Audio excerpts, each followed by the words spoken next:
É um dos temas para análise com os comentadores do ETV, Ricardo Batista Leite e Sofia Santos. Muito obrigada a ambos pela presença nesta edição das 12. Carlos Costa foi convidado para um segundo mandato. A minha pergunta é se ficaram surpreendidos com este convite. Tendo em conta o enquadramento e o atual governo e a forma como o atual governo tem tentado gerir as incertezas, faz com que eu diga que não fica surpreendida com o convite. Porquê? Porque parece-me a mim que há sempre uma tentativa de não assumir que algumas coisas correram mal, não assumir e essencialmente não assumir que possam existir necessidades de mudança. E, portanto, fazendo um convite a uma pessoa que lá está e que passou por esta fase difícil do setor bancário em Portugal, é uma mensagem, é uma tentativa de uma mensagem de estabilidade, uma tentativa de uma mensagem de continuidade e, portanto, isso faz parte um bocadinho do perfil do atual governo e, portanto, nesse sentido, não me surpreendeu. Ricardo, perante o caso BES, não era a altura para o Banco de Portugal ter sangue novo? Boa tarde. Eu pego aqui nas palavras da Sofia. É curioso, quando olhamos para o debate quinzenal, penso que foi o último entre o Primeiro-Ministro e os vários partidos na Assembleia da República, Ferro Rodrigues, numa tentativa de crítica, vira-se para o Primeiro-Ministro e disse: o Sr. Primeiro-Ministro, cada vez que vem aqui à Assembleia da República, tudo o que diz é previsível. E o Primeiro-Ministro agradeceu-lhe, porque é verdade. Porque aquilo que se pode contar da parte deste Governo é a previsibilidade, é a estabilidade, é a segurança nas posições. Goste ou não se goste delas. E aquilo que se espera da parte do Partido Socialista é a imprevisibilidade. Não sabemos o que esperar. Ou melhor, olhando para as figuras escolhidas até hoje por António Costa para assumir lugares cimeiros, como é o caso de Ferro Rodrigues, percebemos que há aqui uma tentativa de regresso ao passado. Relativamente à questão do Carlos Costa em particular, vamos aguardar pelo anúncio formal, que ainda não foi feito, mas há um aspecto que eu acho que é muito relevante.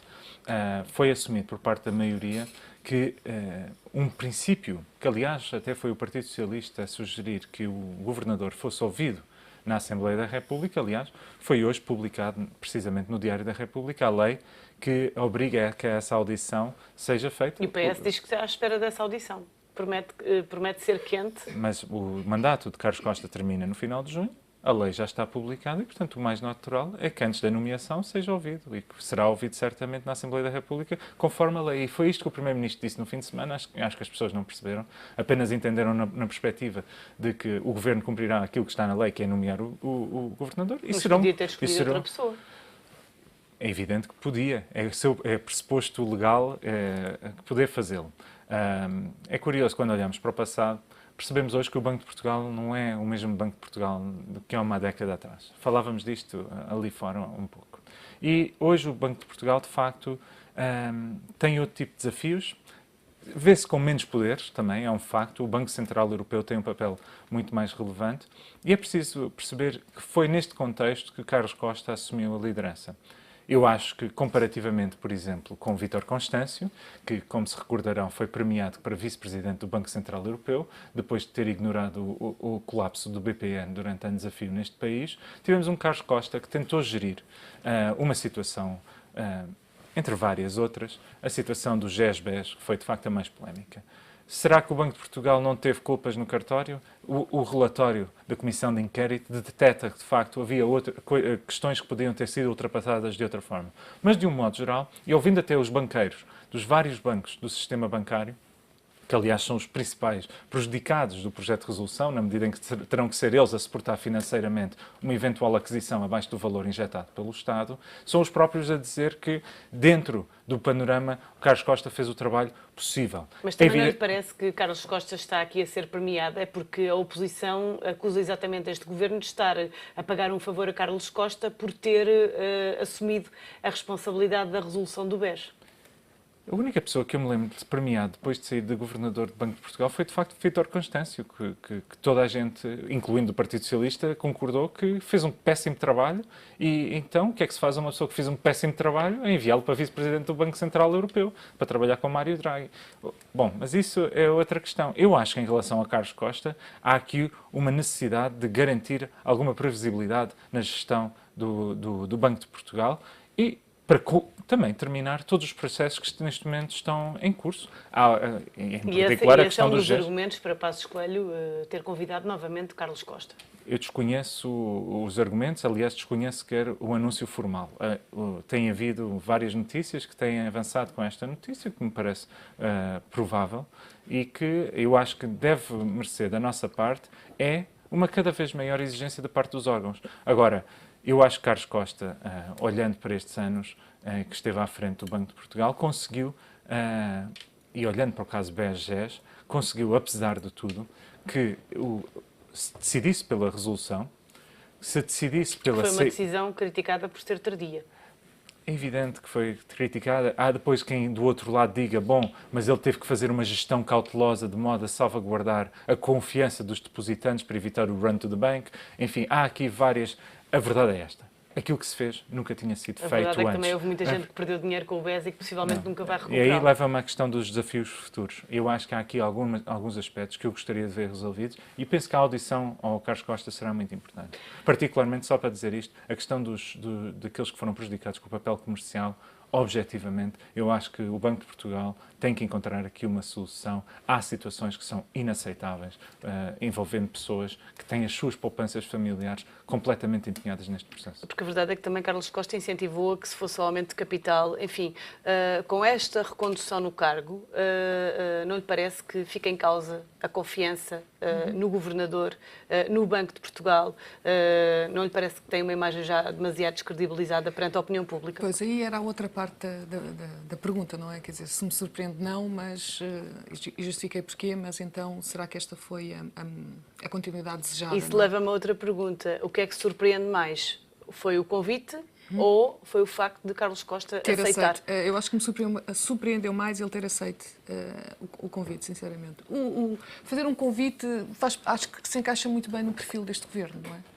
Tipo, sempre a continuidade, não criar grandes mudanças, independentemente de existirem erros ou não, e independentemente de se assumir que as coisas correram mal e, portanto, há que renovar e há que fazer de novo.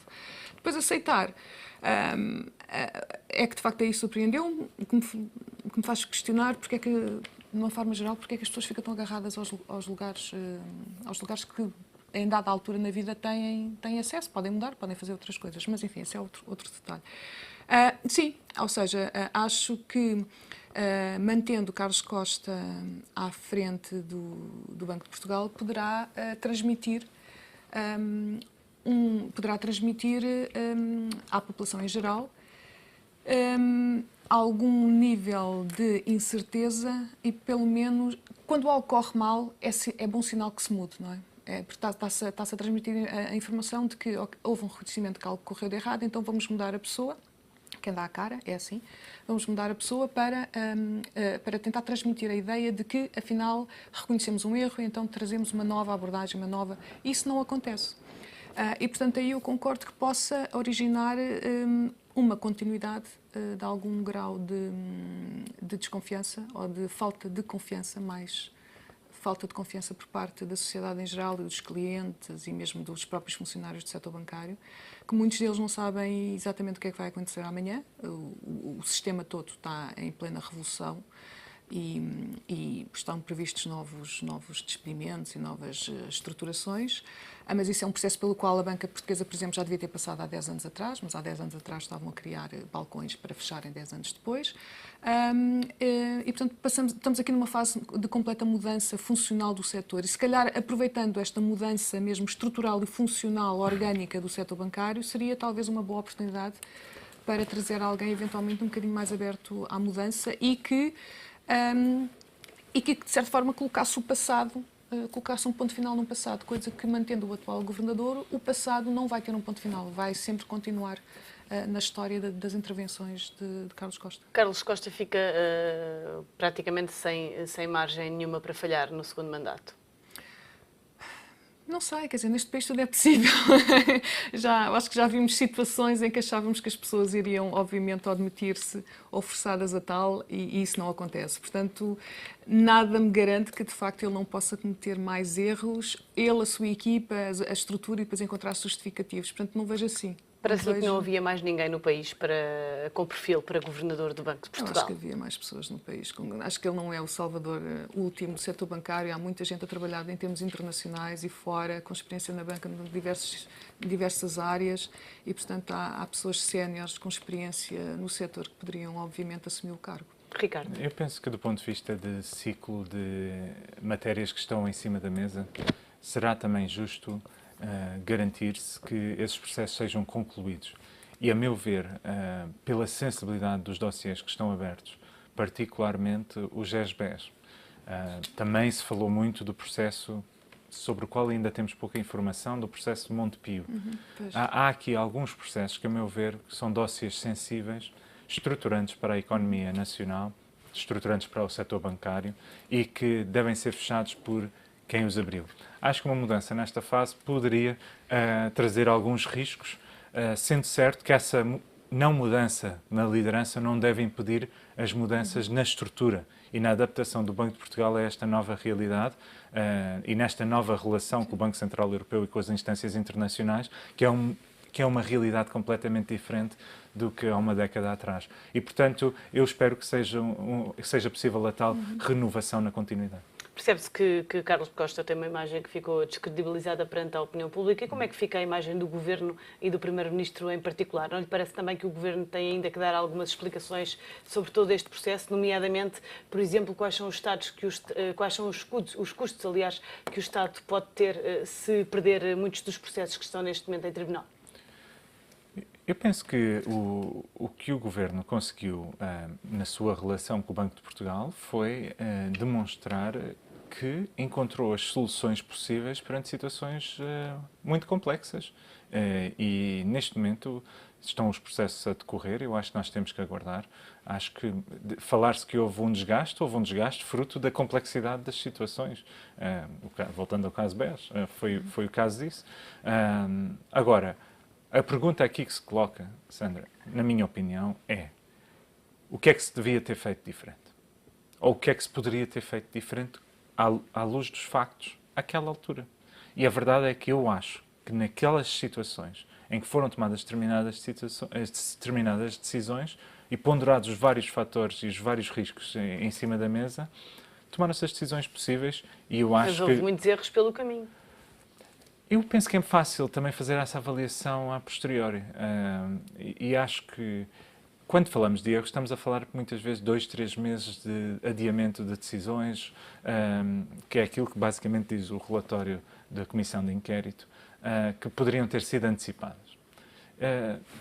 E poderia ter sido antecipada a saída de Ricardo Salgado? Precisamente. E é aí que é provavelmente o maior confronto. Porque é que ele esperou até julho? Porque é que não saiu logo em fevereiro? Enfim, há aqui pequenos aspectos que, por outro lado, têm justificações pela necessidade de mostrar ao setor bancário e ao próprio Banco Central Europeu que haveria alguma estabilidade, já para não falar dos próprios clientes. São questões muito debatíveis. Agora, é preciso também relembrar o que era o BES à época, quais eram os dados que se tinham à época, e muito do que hoje sabe, só se soube depois.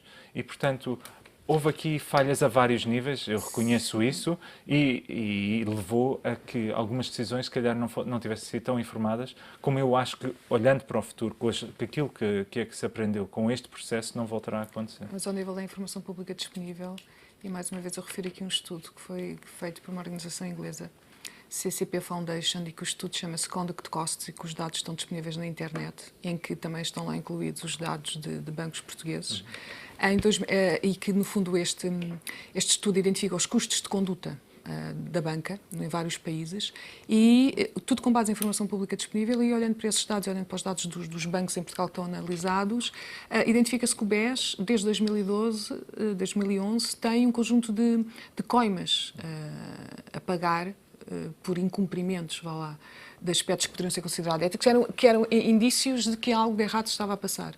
E há um conjunto de informação pública disponível, e aí está sistematizada, que evidenciava que, por exemplo, em 2012, algo de estranho se passava com o BES. O que me coloca aqui a questão, de facto, novamente, voltando ao Banco Central, ao Banco de Portugal, que é, havia informação pública disponível.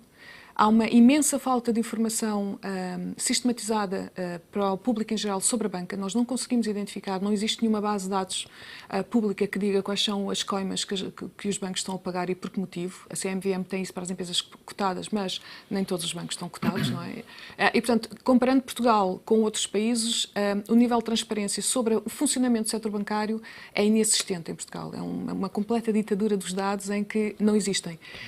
Mas, mesmo com os poucos que existiam, recorrendo-se exclusivamente a relatórios e contas e a dados que eram comunicados pelos meios de comunicação social, conseguiu-se logo identificar nesse estudo que em 2012 algo de errado se passaria. Portanto, há de facto aqui isto tudo para dizer o quê?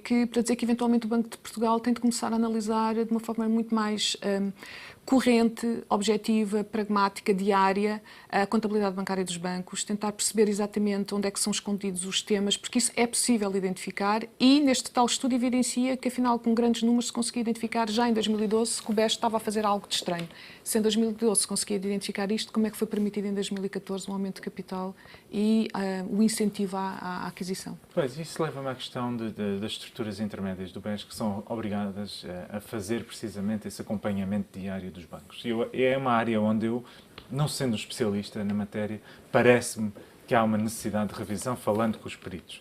E portanto, isto devia ter sido reforçado logo na altura, quando o Banco Espírito Santo e o grupo nem sequer solicitou qualquer apoio estatal no âmbito da Troika.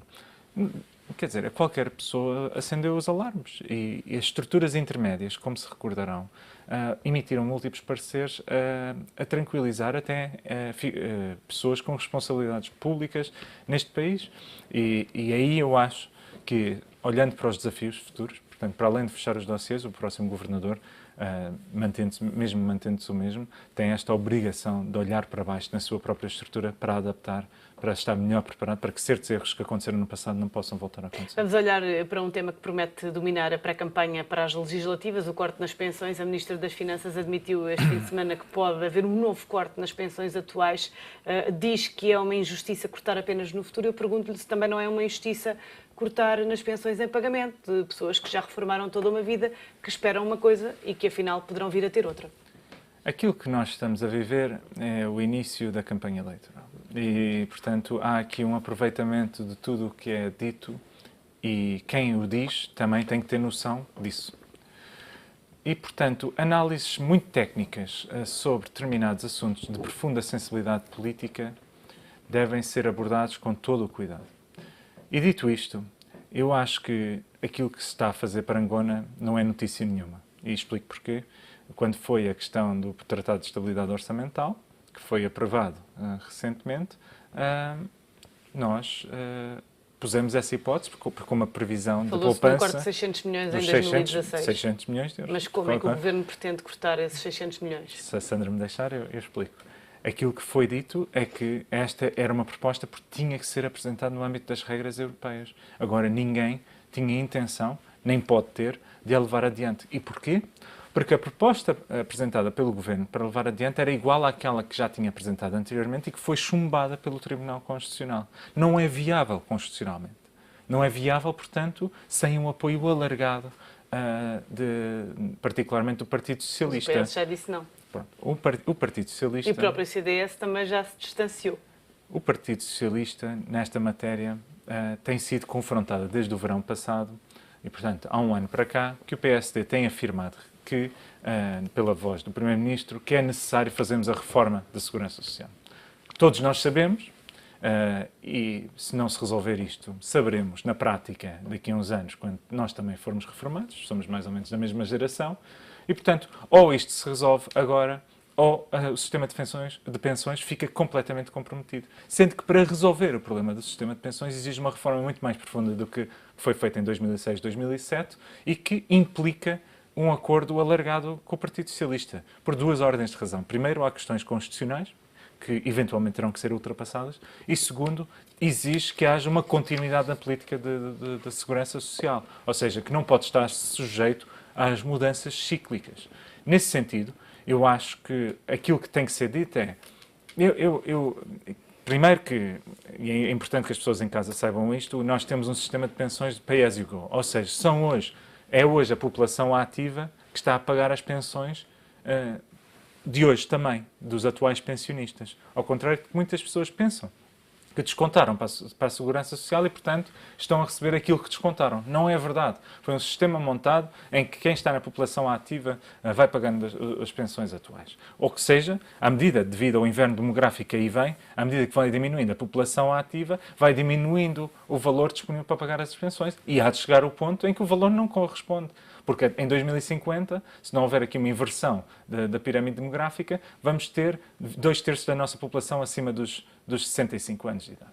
E, portanto, é preciso fazer a reforma, que é uma reforma que não é fácil, que vai exigir decisões muito difíceis e, portanto, o desafio que aqui fica é para que o Partido Socialista, então, diga. Porque eu acho que o princípio do Partido Socialista não está errado. Aliás, como todos os princípios do Dr. António Costa, pela igualdade, pelo cumprimento constitucional, pelo cumprimento das regras e das promessas perante os portugueses. Normalmente, este tipo de discurso depois levou-nos a 2011 e à bancarrota do país. Mas é importante que ele diga, na prática, que demonstre os números, como é que pretende, então, a reforma da Segurança Social. Já percebemos que aquela proposta louca dos economistas que ele escolheu já não serve, porque como as sondagens de opinião não eram muito favoráveis, ele já disse que por aí não vai. Então temos que encontrar outra solução. Eu acho que é importante para o país que se encontre essa solução e que haja um acordo. E se esse acordo for encontrado antes das eleições, e esta promessa foi feita, o PSD, mesmo que perca as eleições, aprova o acordo a seguir. A verdade é que o PS não parece estar para aí virado, Sofia, mas também é verdade que os especialistas em segurança social alertam que as atuais gerações arriscam no futuro a ter menos de 40% de pensão face ao último salário. Como é que se resolve este problema? Que crescimento é que Portugal precisa ter para garantir a sustentabilidade da segurança social? Antes de responder a isso, só aqui uma pequena história. Em 2000, eu, há 15 anos atrás, uma jovem economista com alguma experiência internacional, fui entrevistada pelo Banco de Portugal para o Departamento de Estudos. Haviam 2 vagas e haviam 3 candidatos. Eu não fiquei. Uma das perguntas que me fizeram nessa altura foi: na sua opinião, qual é o principal problema da economia portuguesa? E eu pensei, respondo o que eles querem ouvir ou respondo aquilo que eu acho? Eu respondi aquilo que eu achava e disse: é o sistema da Segurança Social. A resposta em 2000 do Banco de Portugal na altura foi: não vejo qual é o problema, está tudo acautelado. Portanto, 15 anos mais tarde, eu vejo exatamente a mesma coisa. Ou seja, no sentido de que há 10 anos, em 2000, já se sabia que nós íamos ter esta carga brutal de população envelhecida. Portanto, há 15 anos, os dados estavam todos em cima da mesa. Era um problema que não era analisado. E agora, de certa forma, o único avanço que nós demos é falar dos dados. Porque continuamos ainda a rejeitar falar de soluções. E as soluções são daqui para a frente.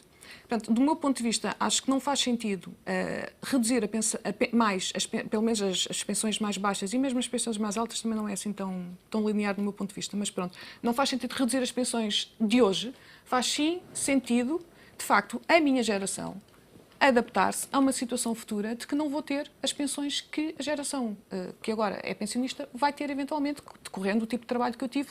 Do ponto de vista proporcional, eu possivelmente, pensão provinda do setor público, vou ter menor do que se eu tivesse feito uma carreira profissional semelhante há 20 anos atrás. E acho que as mudanças a serem feitas é, de facto, para o futuro, é para a geração do futuro, para nós nos conseguirmos adaptar às mudanças e dar-se alternativas. Por um lado, eventualmente propor-se um limite do montante das pensões, portanto, não existir pensões de 18, de 20 mil euros, existir um limite da pensão que é pública dada pelo Estado, ou seja, mas ao mesmo tempo, se existe este limite, então a camada da população com mais rendimentos poderá optar por, a partir de certo montante, ir à procura de outras formas de investimento para acautelar a sua pensão futura de outras formas, indo ao setor privado, adquirindo outros imóveis, whatever, decide, tem essa capacidade financeira e vai ter um limite na sua pensão provinda do Estado e, portanto, sai fora e vai à sua vida procurar a forma de melhor rentabilizar esse dinheiro e esses investimentos que tem. Acautelando dessa forma que a população com mais baixos rendimentos consegue ter pensões dignas, porque também pensão de 300 euros atualmente é um atentado a qualquer conceito de direitos humanos numa sociedade civilizada europeia. Portanto, baixamos os valores máximos das pensões, mas isso é algo que eu sei que daqui a 30 anos não vou ter direito a essa pensão. E, portanto, se eu achar que vou ter meios para ter uma pensão superior, mas que o Estado não me vai dar, então eu vou optar por outra forma. Mas garantir, então, que não tenhamos pensões de futuro de 300 euros, ou tenhamos pensões de futuro que consigam dignificar a vida humana numa sociedade civilizada. Finalizando, não vejo ninguém discutir isto. Nós, desde 2000, daquela resposta do Banco de Portugal em que a Segurança Social estava acautelada, até 2015, o único avanço que tivemos foi constatar um facto. Vamos ter uma população envelhecida. Mais do que isto, ainda não ouvi ninguém falar. Muito obrigada aos dois pela vossa presença e análise nesta edição das 12 e até para a semana. Obrigada.